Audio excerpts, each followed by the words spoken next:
When you look in the mirror, you might see a living human being, but on the other side, are you actually just a corpse? Are you truly living, or are you just waiting for your body to catch up to your dead soul? You may have fed your body to keep it alive, but have you been starving your soul to death? How many times have you killed your own spiritual heart? And how many times can you bring it back to life? Al-Imam Ibn al-Qayyim rahimahullah narrates that Allah revealed to Musa alayhi salam, Ya Musa, inna awwala man mata min khalqi iblis. O Musa, the first one to actually die from my creation was Iblis, because he disobeyed me, and I count the one who disobeys me amongst the dead. Umar radiallahu ta'ala anhu, on the other hand, is described as a dead man brought back to life. أَوَ مَنْ كَانَ مَيْتًا فَأَحْيَيْنَاهُ وَجَعَلْنَا لَهُ نُورًا يَمْشِي بِهِ فِي النَّاسِ. Allah says that he was dead, and then we gave him life and a light by which he walks amongst the people. I want you to imagine seeing Umar radiallahu anhu in his previous life. If you saw him drinking heavily and hurting those people around him, even getting to the point of plotting to kill the Prophet sallallahu alaihi wasallam. And then you saw Umar radiallahu anhu as the Khalifa. That's not the same human being. And in Surah Al-Hadid, when Allah says, أَلَمْ يَأْنِ لِلَّذِينَ آمَنُوا أَن تَخْشَعَ قُلُوبُهُمْ لِذِكْرِ اللَّهِ, isn't it time for those who believe to humble their hearts to the remembrance of Allah and to the truth that He has revealed? He immediately follows it up by saying, اعلموا أن الله يحيي الأرض بعد موتها. Know that Allah gives life even to dead, barren land. And that's a sign that no matter how dead your heart or soul is, it still has a chance to be brought back to life multiple times. But are you alive right now, or are you already dead? That depends fully on your spiritual state. And the Salaf used to say that what's more frightening than the death of one's body is the death of one's heart. And the Prophet ﷺ said that the most truthful of poetry is أَلَا كُلُّ شَيْءٍ مَا خَلَى اللَّهَ بَاطِلُ. Verily, everything but Allah is disposable. And that includes your body when it's not connected to Allah subhanahu wa ta'ala. Now, physically, your life goes through many stages. You have the life of Alam al-Dhar, which is the realm of pre-existence, where you were just a soul. And then you have Hayat al-Dunya, the life of this world, where your body mixed with your soul and you became a nafs, which is a self. And then you move on to al-Barzakh, where your soul goes on, but it still stays connected to your body in some fashion while the body decays. And then finally you have the Akhirah, where Allah subhanahu wa ta'ala in the hereafter allows for rain to come down from the sky. And then from Ajb al-Dhanab, the Prophet ﷺ said, this small portion of your spine, the rain hits and a new body springs forward, and it is connected with a soul, and that soul and body will live with eternal consequences. That's physical. But your soul, unlike your body, can be reborn and brought back to life multiple times. And why that's so significant is that a person could die at 80 years old, but only really be 8 days old as far as the soul is concerned. Because every struggle, every return back to Allah peels away a layer of the old you. And what remains is this fresh, renewed believer. SubhanAllah, I remember in my own community, there was a 75-year-old man who would tell people he was only 4 years old, because he was counting the day of his shahada as his birthday. But that doesn't mean his rebirth was easy. When you become Muslim, you shed the comfort of your womb being your old life, including so much of what you used to consume and who you used to be with, and more importantly, who you used to be. Every rebirth has some sort of sacrifice or discomfort to it, but it's then followed by a new life. And I want you to pay attention to all of the ahadith where the Prophet ﷺ mentions how we can return to the state in which we were the day our mother gave birth to us. So first, the Prophet ﷺ says in the hadith of Uqba bin Amir, he said, sallallahu alaihi wasallam, there is no Muslim that performs wudu properly and then stands up in his prayer while he knows what he is saying, except that he will emerge from that salah just like the day his mother gave birth to him. So just as the baby came out into this world covered in amniotic fluid, you emerge covered in the spiritual fluid of wudu. And the first thing that you heard as a baby when you came out was the adhan. So a person is basically replaying the cycle of their birth with every single wudu and every single prayer. If you think about how the soul is born into this world without sin, the Prophet ﷺ said that wudu and salah wash away our sins just like the river of life. And whatever remains on our bodies falls off in our ruku' and sujood, just like sand would fall off from our backs and our shoulders if we were to move. Then you have this more intense version of wudu and salah, which is walking to the masjid, waiting for one prayer until the next, and making wudu in difficult circumstances. And here you have one of the most incredible narrations from the Prophet ﷺ about a dream of his. Mu'adh radiallahu ta'ala anhu says that one time the Prophet ﷺ was late to Salat al-Fajr and it was almost sunrise. And so we were waiting in the masjid and then he came out quickly sallallahu alaihi wasallam. The iqamah was made and the Prophet ﷺ prayed and he shortened the prayer. And then once the Prophet ﷺ finished the salah, he turns around to us and he says in a loud voice, Kama antum. Remain in your rows as you are. Then he said, I'm going to tell you why I was late this morning. He said, last night I was praying qiyam and I performed wudu and I prayed as much as Allah subhanahu wa ta'ala wrote for me. Then I got drowsy and I went to sleep. And he says, then I saw Allah subhanahu wa ta'ala in the best of forms. And he said to me, Ya Muhammad, O Muhammad. So I said, Rabbi labbaik, here I am, O my Lord. He said, do you know what the highest assembly, al-mala' al-a'la, meaning the angels, are arguing about right now? I said, La adri ya Rab, I don't know, O my Lord. So he said it to me again, and I answered the same way, and this happened 3 times. And then he says, he placed his hand between my shoulders until I felt the coolness on my chest, and everything became clear to me. And I knew the answer.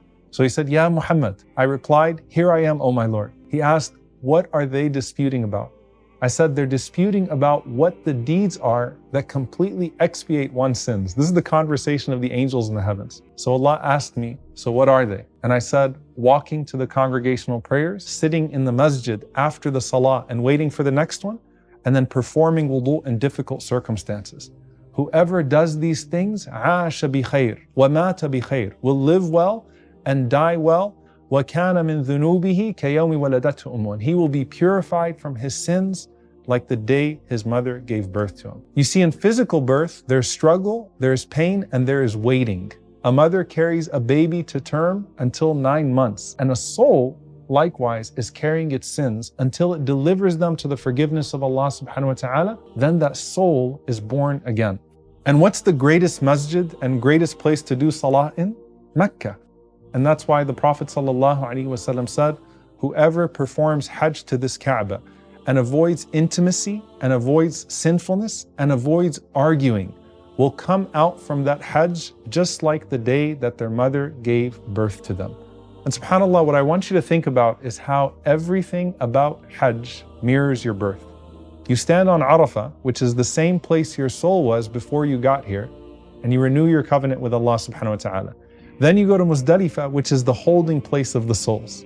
Then you come out to the world and you stone the shaitan. Remember when you were born, the shaitan poked you? Now this time in the spiritual rebirth, you're stoning the shaitan instead. And then you offer your udhiyah, your sacrifice. Remember when you were born, it was the aqiqah, it was the sacrifice, but this time you're offering the sacrifice. Then you place Allah subhanahu wa ta'ala at the center of your life in tawaf. And you proceed in sa'i, depending on Allah for all of your affairs. And at some point, you exit your ihram, which happens to resemble your kafan at death. And then you celebrate with the believers, which mirrors the celebration of the believers in Jannah. SubhanAllah, it's a complete simulation of life and death in just a matter of a few days. And if done right, it's a rebirth of your soul altogether. Pilgrimage in this world is a rebirth of the soul, because it symbolizes the journey of the hereafter. But rebirth doesn't just happen through pilgrimage to Mecca, but through other journeys as well, including another special place that's especially near to our hearts right now, Al-Masjid Al-Aqsa. The Prophet ﷺ said that when Suleiman alayhi salam finished building Baytul Maqdis, he asked Allah for 3 things. He asked Allah for judgment that would be in harmony with his judgment. And then he asked Allah for a kingdom that no one after him would have. And then he asked Allah that no one would come to this masjid intending only to pray here, except that he would emerge free of sin, just like the day his mother gave birth to him. And the Prophet ﷺ said, his first 2 du'as were answered, and I hope that his 3rd was granted as well. Then you have the hijrah, which is to migrate somewhere for the sake of Allah subhanahu wa ta'ala. And in this situation, you are literally starting over in a new land with a new life for the sake of Allah. So Allah leaves your sins behind in the place that you left. And then finally, there's something that happens on a regular basis, which is gratitude in times of trial. And this is from the hadith of Shaddad bin Aus radiallahu ta'ala anhu. He said, I heard the Prophet sallallahu alaihi wasallam say that verily Allah says, when I test a believing servant of mine, and he praises me, hamadani, for what I have tested him with, then he will rise up that day just like the day his mother gave birth to him from his sins. And this is because sins fall off of you with test and trial, especially when you praise Allah subhanahu wa ta'ala in the midst of it. And the greater the trial, the more sins that fall off of you and the more rewards that are added to your scale. Now, to summarize all of these ahadith, I just want you to think about something that Imam al-Ghazali rahimahullah said. He said, what is rebirth and death anyway except for an-nuqla min halin ila hal, a transfer from one state to another. So you're becoming Muslim, you're going to Hajj, you're doing Hijrah. So it's just a transfer from one state to another. Ya ayyuhalladhina amanu stajibu lillahi wa lirrasuli idha da'akum lima yuhyikum. O you who believe, respond to Allah and the Messenger when they call you to that which gives you life. Every day you're alive is a chance to reinvent yourself, to revive the heart inside of you, and yes, to even be reborn. But when your moment of physical death comes and you are literally reborn, your chance for spiritual rebirth is officially over, because this time you will be shedding the casing of your body and this world altogether. And your death is your new life at the next station, based on the lives you're living in at this station. Death is a new birth. Al-maut miladun thani. النقلة من حال إلى حال, a transfer from one state to another. والإنسان لا يحب هذا الانتقال, and man does not like this transfer. It's traumatic to transfer from dimension to dimension, which is the wisdom of the dua of Yahya and Isa. والسلام علي يوم ولدت ويوم أموت ويوم أبعث حيا. Peace be unto me, the day I was born, the day I die, and the day I am brought back to life.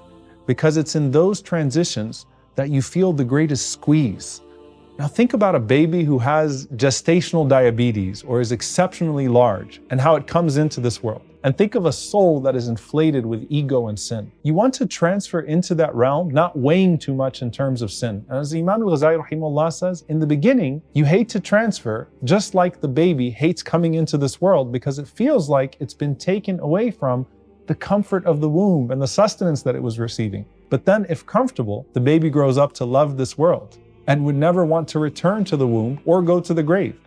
Likewise, the believer after initial birth into the barzakh would grow to love that world more than anything else after the initial labor. But just like when you came into this world, there's a squeeze, there's labor, there's an entrance through a narrow path, and the few hours of birth, in this case death, can feel like an eternity. So will you wait for that one day to arrive where your soul will leave this world to discover whether you were actually truly alive in the first place? Or will you make sure to revive your soul here so that your rebirth after your exit into the barzakh would be into a world of light and life? And what if after all your attempts to be reborn, your faith still feels like it's slipping away? The path to the mouth of the barzakh is difficult, and the only way to make it through is to hold on tight.